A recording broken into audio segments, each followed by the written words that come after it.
Deadpool and Wolverine is the 34th film in the Marvel Cinematic Universe, and the first MCU film to feature both titular characters. It is also the first rated R film in the MCU. The film is directed by Shawn Levy from a screenplay he wrote with Ryan Reynolds, Rhett Reese, Paul Wernick and Zeb Wells. The film stars Ryan Reynolds as Deadpool and Hugh Jackman as Wolverine, and serves as a sequel to 2016's Deadpool and 2018's Deadpool 2. With his days as Deadpool behind him, listless Wade Wilson toils away in civilian life. When his home world faces an existential threat, Wade must reluctantly suit up again with an even more reluctant Wolverine. Full transparency, I wouldn't consider myself a fan of the first two Deadpool films. They're not bad, but I've only seen either of them once, because the meta-comedy they are drenched in is just not my style of humour. I consider them highly overrated, and I don't think that they've aged amazingly. I was actually nervous about how this comedy would work in the MCU. I am happy to say that Disney remained true to the interpretation of the character as seen in those first two films. I am a big fan of the MCU when it is at its best, but such as Deadpool references in the film, it is currently at a low point and has been since Avengers Endgame. This will be a spoiler-free review. I have enjoyed films like Spider-Man Far From Home, Spider-Man No Way Home, and Doctor Strange in the Multiverse of Madness, but I have largely fallen out of touch with the MCU since 2019. All the hype that this film was going to save the MCU was getting to me a little bit though. I want the MCU to thrive. Of course, it doesn't save the MCU. It's impossible for one film to do that. That is unfair pressure. However, it is easily one of the best post-Endgame MCU films. I am not a fan of the fact that Ryan Reynolds seems to play a version of Deadpool in every movie that he is in, but I would be foolish to claim that he is not perfectly cast as this character. He is effortless in how he delivers not only the witty dialogue, but the extroverted physicality. He is entertaining to watch even when the jokes don't land because of how committed he is to the character. After 2017's Logan, Hugh Jackman famously retired the character of Wolverine, and many have been nervous about how this film was going to deal with the ending of Logan. Was it going to respect it?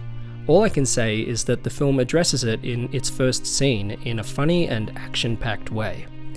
It meets in the middle on it. It acknowledges that you can't exactly do this movie without disrespecting Logan a little, so it just embraces that, and that is probably the most respectful thing that you can do. It kind of just makes fun of the whole concept in a self-aware way. Of course, Hugh Jackman is fantastic.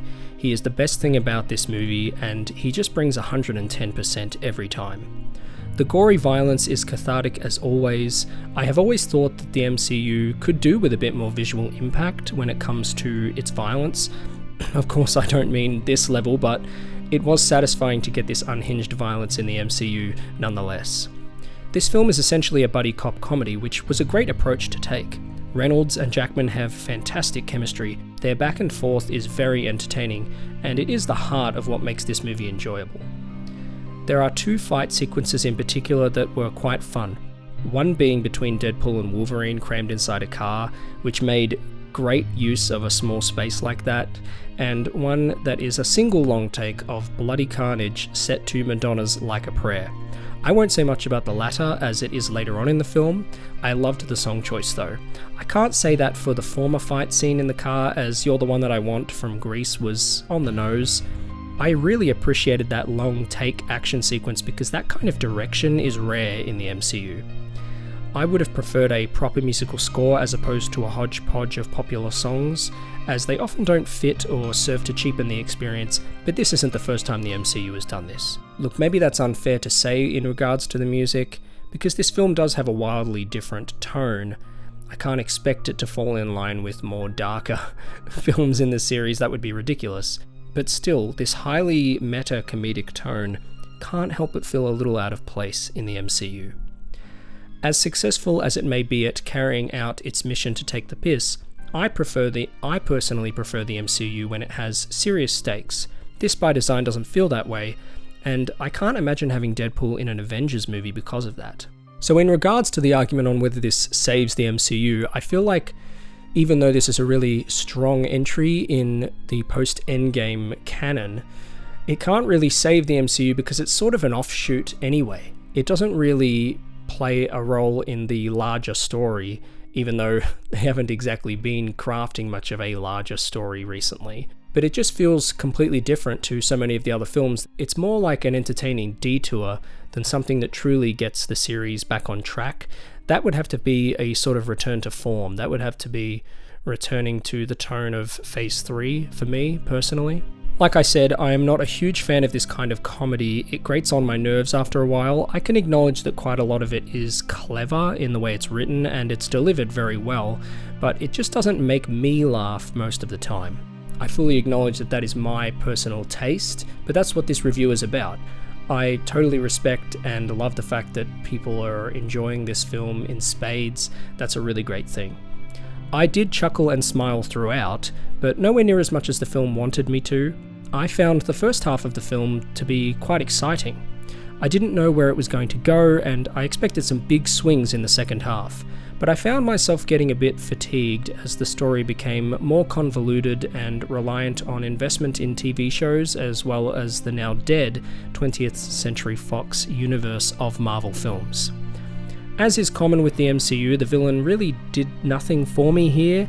I thought she seemed cool at first, but she just wasn't that deep and it didn't really go anywhere. Even though I haven't seen many of the old Fox films, the tribute to that universe was a really cool idea.